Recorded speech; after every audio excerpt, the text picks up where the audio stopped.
अस्सलाम वालेकुम मेरे दोस्तों, सज्जनों और बेलियों। मैं हूँ इज़हार अहमद और वेलकम करता हूँ आपको किचन गार्डनिंग चैनल पर। और उम्मीद भी रखता हूँ कि आप सब लोग खैरियत से होंगे, फिटफाट होंगे, अच्छे से कामों में खूब अच्छे से बिजी होंगे। आज हम देखेंगे हमारे वेजिटेबल गार्डन में क्या चल रहा है। हमने जो सीडलिंग की थी क्या वो कामयाब हुई और उनकी ग्रोथ कैसी चल रही है। सबसे पहले मैं शुरू करता हूँ ज़ाफ़रान से। ज़ाफ़रान के हमने बल्ब्स लगाए थे। बहुत लोग बार बार पूछते हैं उसका क्या रिज़ल्ट मिला, क्या उसकी ग्रोथ शुरू हुई या फिर नहीं, या फिर वो गल गए मिट्टी के अंदर। तो आप देख सकते हैं सबकी ही जर्मिनेशन मतलब शूटिंग शुरू हो चुकी है। हर गमले में आपको शूट दिख रहे होंगे और ये वाले शूट तो कुछ ज़्यादा ही बड़े हो गए हैं और ये अभी बिल्कुल छोटे हैं। लेकिन ठंड शुरू हो चुकी है, बहुत जल्द सारे ही ग्रीन से स्टेम में बदल जाएंगे और अपनी ग्रोथ को बढ़ाने लगेंगे। अभी मिट्टी इनकी काफ़ी नीचे दब गई है। जब इनकी शूटिंग ऊपर तक आ जाएगी तो मैं इनके अंदर मिट्टी और फिल कर दूंगा, लेकिन इसको ज़्यादा पानी नहीं देना। अभी आप जिस हालत में देख रहे हैं मिट्टी करीब करीब ड्राई है, ऐसी ही हालत में आपने रखना है। ज़्यादा पानी देंगे तो बल्ब अंदर गल जाते हैं। बीट रूट का आपने पार्ट 1 देखा हुआ है, लेकिन पार्ट 2 अभी तक अपलोड नहीं किया मैंने। इसके साथ काफ़ी चेंजेस भी की थी मैंने, क्योंकि इनकी स्टेम काफ़ी लंबी हो गई थी, जिनकी वजह से मैंने सारे पौधों को निकाला और उनको मिट्टी के अंदर दबाया। इस बार गलती मुझसे ये हुई कि मैंने सर्दी शुरू होने से पहले मतलब सीज़न शुरू होने से पहले ही विंटर वेजिटेबल्स की सीडलिंग पहले ही कर दी थी। मुझे ये करना चाहिए था नवंबर के महीने की पहली तारीख को, क्योंकि इस बार ठंड काफ़ी लेट शुरू हुई और जब मैंने सीडलिंग की थी तो टेम्परेचर 30 से 35 सेंटीग्रेड रहता था, जिसकी वजह से सीड की जर्मिनेशन तो शुरू हो गई लेकिन आफ्टर केयर नहीं हो पाई। मतलब सीड से जर्मिनेशन के बाद ठंडक हम नहीं दे पाए, जिसकी वजह से काफ़ी पौधे लंबे भी हो गए और उनकी स्टेम लंबी हो गई। जिस तरह लाल मूली, चुकंदर, शलजम, ऐसी वेजिटेबल जो रूट से डेवलप होती हैं, जो रूट से फ्रूट जिनका बनता है, उनके लिए काफ़ी प्रॉब्लम होती है। इसलिए ऐसी वेजिटेबल की सीडलिंग सर्दी शुरू होने तक की जाती है। गर्मी के दिनों में करेंगे तो सीडलिंग तो शुरू हो जाएगी, क्योंकि सीड को हीट की ज़रूरत होती है अपनी जर्मिनेशन बढ़ाने के लिए। और जैसे ही सीड से जर्मिनेशन शुरू हो जाती है तो उसके बाद में ठंडक की ज़रूरत होती है वेजिटेबल प्लांट को, विंटर वेजिटेबल को। तो ठंडक प्रॉपर ना मिलने की वजह से पौधे काफ़ी लंबे होने लगते हैं, जो डी-शेप हो जाते हैं और फ्रूट नहीं बन पाता। अब ये है लाल मूली का पौधा। ये आप देख सकते हैं, जो आपको रेड एरिया दिख रहा है ये काफ़ी लंबा हो गया है। इसको मिट्टी के अंदर होना चाहिए था, ना कि बाहर। मिट्टी के अंदर तभी होता जब हमने थोड़ा सा मौसम का वेट किया होता। मौसम के अंदर थोड़ी सी कूलनेस आ जाती, उसके बाद हम सीडलिंग करते तो ये मिट्टी के अंदर ही फ्रूट बनता। लेकिन गर्मी होने की वजह से पौधे लंबे काफ़ी हो गए और ये लाल मूली मिट्टी से बाहर ही डेवलप हो रही है, जो कि अच्छी बात नहीं है। लेकिन कोई बात नहीं, बहुत सी मैंने इसमें से निकाल ली थी और गमले के अंदर शिफ्ट कर दी थी। चलिए वो भी दिखाता हूँ। ये है वो लाल मूली के पौधे जो मैंने एक गमले के अंदर शिफ्ट कर दिए हैं, लेकिन अभी इसके ऊपर वीडियो बन रही है, आप लोगों ने देखी नहीं होगी। अब मैं इसका पार्ट 2 तभी अपलोड करूंगा जब ये कंप्लीट हो जाएगी। ये देख सकते हैं, जो लंबा एरिया था वो सारा मैंने दबा दिया था इस मिट्टी के अंदर।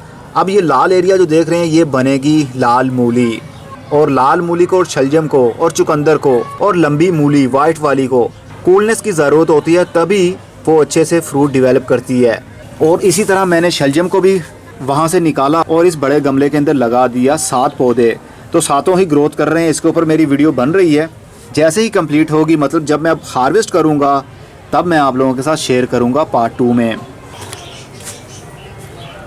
लेकिन यहाँ से मैंने शलजम भी नहीं उतारे और ना ही लाल मूली उतारी है मैंने, क्योंकि मैं देखना चाहता हूँ और आजमाना चाहता हूँ जब ये ज़्यादा लेंथी हो जाते हैं तो क्या रिज़ल्ट मिलता है। क्या शलजम बन पाएगा इतनी लंबी ब्रांचेस के साथ, क्योंकि शलजम बनता है मिट्टी के अंदर और जो मिट्टी के अंदर एरिया होना चाहिए वो मिट्टी से बाहर है। ये देख सकते हैं, ये वाला एरिया लंबा सा ये मिट्टी के अंदर होना चाहिए, क्योंकि यहीं से शलजम बनता है, लेकिन ये मिट्टी से करीब 3 इंच बाहर है। इसलिए देखेंगे क्या रिज़ल्ट मिलता है। ऊपर से ग्रोथ पत्तों की बहुत ही अच्छी है। मैंने अजवाइन की सीडलिंग भी की है और इसके ऊपर वीडियो चल रही है। जब ये ट्रांसप्लांटिंग के काबिल हो जाएगा तब मैं वीडियो कंप्लीट करके अपलोड करूँगा। और मोरिंगा की सीडलिंग भी चल रही है। मोरिंगा जिसको स्वांजना भी बोलते हैं और स्वांजन भी बोलते हैं, ये एक हर्बल प्लांट है। इसके ऊपर मेरी वीडियो चल रही है, बहुत जल्द मैं अपलोड करूंगा। और पार्सले की ग्रोथ काफ़ी अच्छी चल रही है। इनमें से कुछ पौधे मैंने कल निकाले और ट्रांसप्लांट कर दिए। इन छोटे छोटे से 10 गमलों के अंदर मैंने इनको ट्रांसप्लांट कर दिया है। बहुत जल्द ये भी आपको देखने में मिलेगी। मैंने अंगूर की सीडलिंग की थी, जो अंगूर हम घर में खाते हैं, तो एक सीड की जर्मिनेशन हो गई।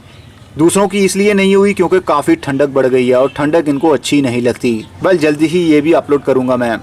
और अमरूद की सीडलिंग तो आप देख सकते हैं कितनी ज़बरदस्त और कमाल तरीके से शुरू हो चुकी है। लेकिन सर्दी की वजह से इनकी ग्रोथ थम जाती है, लेकिन फिर भी थोड़ी बहुत ग्रोथ तो हो रही है। जब इसको मैं ट्रांसप्लांट कर लूँगा तो आप लोगों के साथ शेयर करूँगा। मूंगरा की ग्रोथ भी अच्छी है। इन गमलों के अंदर मैंने मूंगरा प्लांट को शिफ्ट किया था, इसका आपने पार्ट 1 देख लिया हुआ है। जब हमने इसको शिफ्ट किया था इन गमलों के अंदर, 3 गमलों के अंदर हमने शिफ्ट किया था और 2 की अच्छे से ग्रोथ इनमें चल रही है, लेकिन एक को मैंने बड़े गमले में लगा दिया है ताकि मैं देख सकूं कि कब तक वो फ्रूटिंग पर आता है। ये है वो 12 इंच का प्लास्टिक का गमला, इसके अंदर मैंने मिट्टी को भरा और पौधे को शिफ्ट कर दिया। अब इसकी ग्रोथ आप देख सकते हैं, इस तरह लगता है जिस तरह ये मूली के पौधे हों, लेकिन ये मूली नहीं है, ये मूंगरा है, लेकिन फैमिली इनकी एक ही होती है। पालक की वीडियो तो आपने देखी थी, हमने किस तरह सीडलिंग की थी और कब इनकी स्प्राउटिंग शुरू हुई थी। एक बार मैंने हार्वेस्ट कर लिया है, लेकिन आप लोगों के साथ शेयर नहीं किया। लेकिन मैं चाहता हूं कि 2 से 3 मरतबा इसको हार्वेस्ट लूं और उसके बाद एक ही वीडियो लेंथ आप लोगों को देखने में मिले। एक बार हार्वेस्ट करने के बाद पौधे की ग्रोथ ज़्यादा बढ़ने लगती है और जल्दी ही उनके पत्ते भी ग्रोथ करते हैं। अब ये दूसरी बार मैं हार्वेस्ट करूँगा, अभी नहीं, करीब 1 हफ्ते के बाद पत्ते और निकल आएंगे, उसके बाद मैं काटूँगा। और धनिया, इसकी भी आपने वीडियो देख ली हुई है, इसको भी एक बार मैंने हार्वेस्ट कर लिया है, लेकिन अभी दूसरी बार हार्वेस्ट नहीं किया। 2 से 3 बार इसकी हार्वेस्ट लूँगा और एक ही वीडियो आप लोगों के साथ शेयर करूँगा। हरी मिर्च की हमने सीडलिंग की थी SK22, इनको मैंने ट्रांसप्लांट भी कर दिया है बड़े गमलों में, लेकिन मेरे पास ज़्यादा बड़े गमले नहीं हैं अब, जिनकी वजह से कुछ पौधे इन्हीं कप्स के अंदर लगे हुए हैं और साथ में बैंगन के पौधे भी पड़े हुए हैं। इनमें से कुछ मैंने बड़े गमलों में शिफ्ट किए और कुछ इन्हीं छोटे कप्स के अंदर लगे हुए हैं। ये है SK22, मैंने 3 किस्म की मिट्टी बनाई और तीनों के अंदर इनको ग्रो कर दिया। एक के अंदर ओनली काउडंग डाला, मतलब गाय का गोबर डाला, और दूसरे के अंदर कोकोपीट और काउडंग डाला, मतलब 80% कोकोपीट और 20% गाय का गोबर। और एक को मैंने लगाया कोकोपीट, काउडंग और मिट्टी के अंदर, 50% कोकोपीट, 50% काउडंग और 20% गाय का गोबर, जस्ट ये देखने के लिए कि किस चीज़ में ज़्यादा ग्रोथ अच्छी बढ़ती है। मेरे पास ज़्यादा स्पेस नहीं, इसलिए मैं बड़े गमलों के अंदर नहीं लगा पाऊंगा, सिर्फ इन्हीं के अंदर रिजल्ट आप लोगों को शो करवाऊंगा। और मेथी की ग्रोथ तो बहुत ही ज़बरदस्त चल रही थी। एक बार मैंने हार्वेस्ट कर लिया है, लेकिन वीडियो कंप्लीट नहीं की अभी तक। जब मैं 2 से 3 मरतबा इनको हार्वेस्ट कर लूँगा, उसके बाद वीडियो अपलोड करूँगा। जैलेपिनो की ग्रोथ भी अच्छी है। ट्रांसप्लांटिंग के बाद अब इनकी ग्रोथ आप देख सकते हैं काफ़ी बड़े हो गए हैं और अब तो इनको बडिंग भी शुरू हो चुकी है, मतलब छोटी छोटी सी कलियां लगना भी शुरू हो गई हैं और बहुत जल्द इनमें से मिर्चें बनना भी शुरू हो जाएंगी। एक छोटा था, वो अभी तक छोटा ही है, वेल जल्दी ही बड़ा हो जाएगा। मूली का पार्ट 1 तो आपने देखा हुआ है, हमने किस तरह सीड लगाए थे, और अब ये देखिए कितने बड़े पत्ते हो गए हैं और साथ में मूली बनना भी शुरू हो गई है। ये देख सकते हैं वाइट कलर की आपको दिख रही है, ये मूली बन रही है मिट्टी के अंदर। बहुत जल्द दूसरे पौधे भी इसी तरह मूली बनाना शुरू कर देंगे मिट्टी के अंदर ही, और तब मैं वीडियो बना के अपलोड करूंगा, मतलब हार्वेस्ट जब करूंगा एक ही वीडियो लेंथ आपको देखने में मिलेगी। मैंने टमाटर की सीडलिंग भी की थी, आप लोगों ने देखी हुई, जो स्काई सीड से मैंने टमाटो की वैरायटी ली थी। अब ये ट्रांसप्लांटिंग के बाद बड़े गमलों के अंदर भी मैंने इनको शिफ्ट कर दिया है, लेकिन अभी ये वीडियो अपलोड नहीं किया, आप लोगों के साथ शेयर नहीं किया।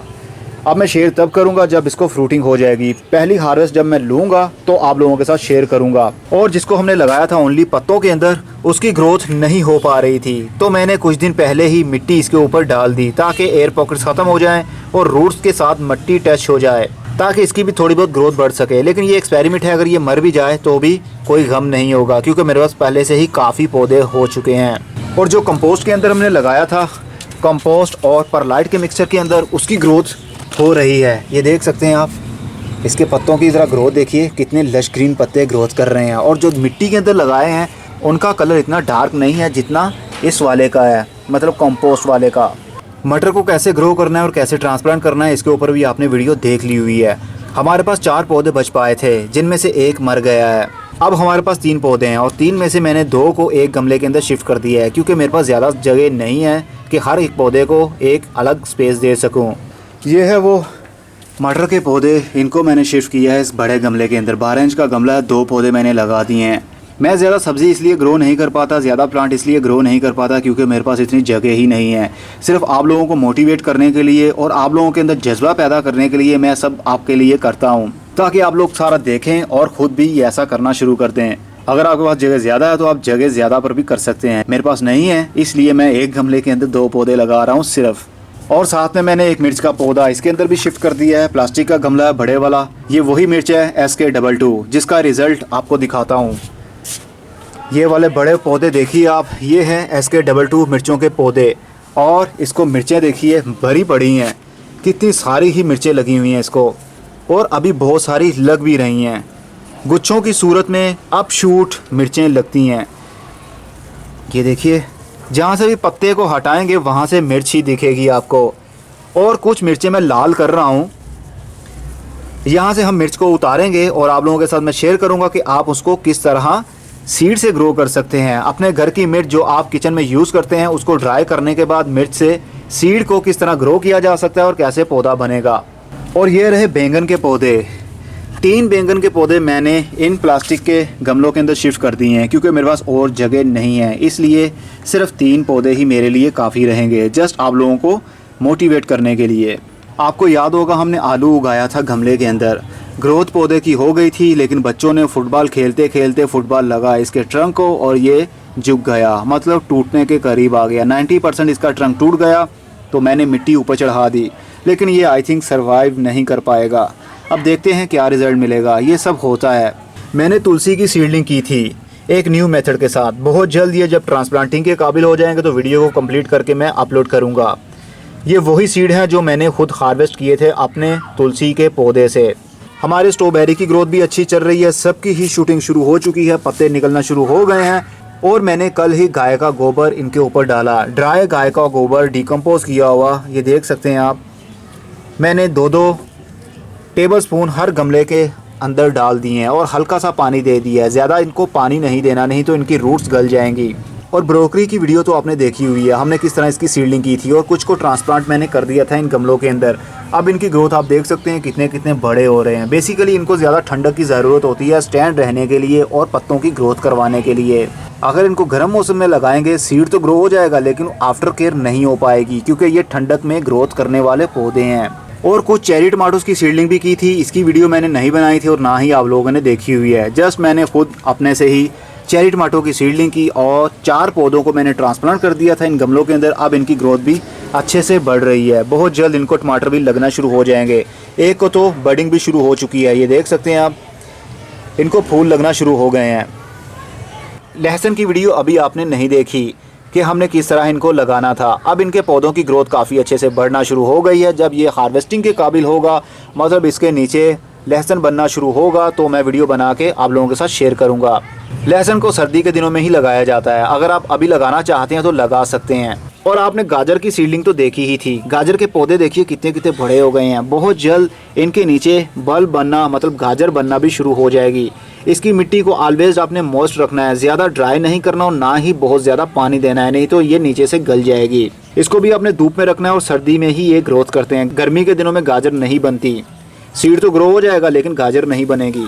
दिल तो बहुत चाहता है कि मेरे पास ज़्यादा जगह हो और मैं हर वेजिटेबल को घर में ग्रो कर पाऊँ और ज़्यादा ग्रो कर पाऊँ, लेकिन मेरे पास इतनी स्पेस नहीं होती, इसलिए 1 से 2 पौधे ही ग्रोथ करवा पाता हूँ मैं। लेकिन यकीन मानिए बहुत कुछ सीखने को मिलता है।